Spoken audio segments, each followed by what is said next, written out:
बहुत समय पहले एक घने जंगल के अंदर एक चिड़िया अपने पति और बच्चे के साथ रहा करती थी। वो तीनों ही अपनी जिंदगी में बहुत ही ज्यादा खुश थे।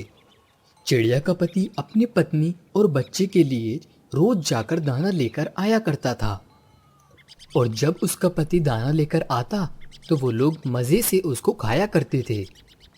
एक दिन की बात है, बहुत तेज की बारिश हो रही थी और चिड़िया के पास दाना भी खत्म हो चुका था, और उसका बच्चा उससे कह रहा था, पिताजी पिताजी मुझे बहुत तेज की भूख लगी है, मुझे दाना लाकर दीजिए ना, मुझे नींद नहीं आएगी ऐसे।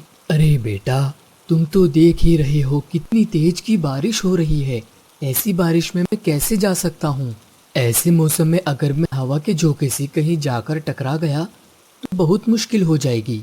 तभी वहाँ पर उसकी पत्नी उससे बोलने लगती है, अरे जब उसको इतनी भूख लग रही है तो आप चले जाइए ना, चाहे थोड़ा ही दाना ले आइए, कम से कम उसका पेट तो भर जाएगा। अरे चलो कोई बात नहीं, तुम चिंता मत करो बेटा, मैं अभी तुम्हारे लिए दाना लेकर आता हूँ। और उसके बच्चे के कहने पर उसका पिता उसकी भूख को नहीं देख पाता, इसलिए वो आगे बारिश में ही दाना लेने के लिए निकल जाता है। और आखिरकार इतना घूमने पर उसको वहाँ आगे थोड़े दाने पड़े हुए दिखाई देते हैं, और उनको वहाँ से जल्दी से उठाकर वो वापस अपने घोंसले की ओर जाने लगता है कि तभी तेज बारिश में वो बेचारा ऊपर नहीं देख पाता और एक पेड़ से टकराकर नीचे की ओर गिर जाता है, और इस हादसे में उसकी टांग मुड़ जाती है और उससे उड़ा नहीं जाता।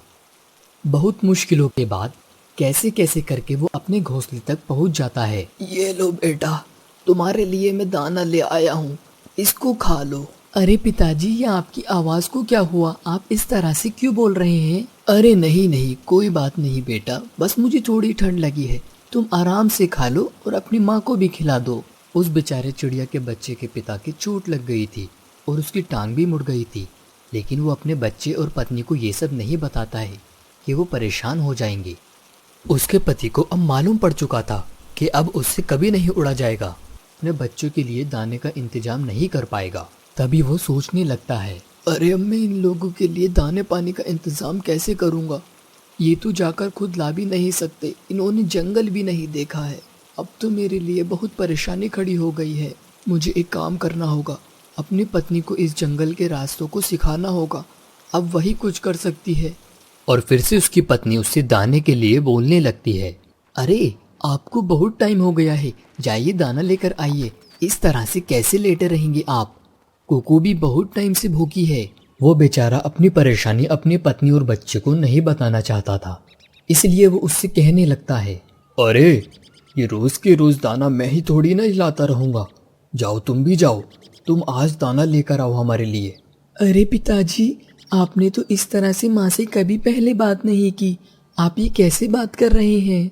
और हाँ, तुम भी इस बचपने को छोड़ दो और इस जंगल में ठीक से रहना सीखो, खुद को बचाना सीखो। उसकी पत्नी चिड़िया को रास्ता भी नहीं मालूम था, फिर भी वो आगे की ओर दाना लेने के लिए निकल जाती है।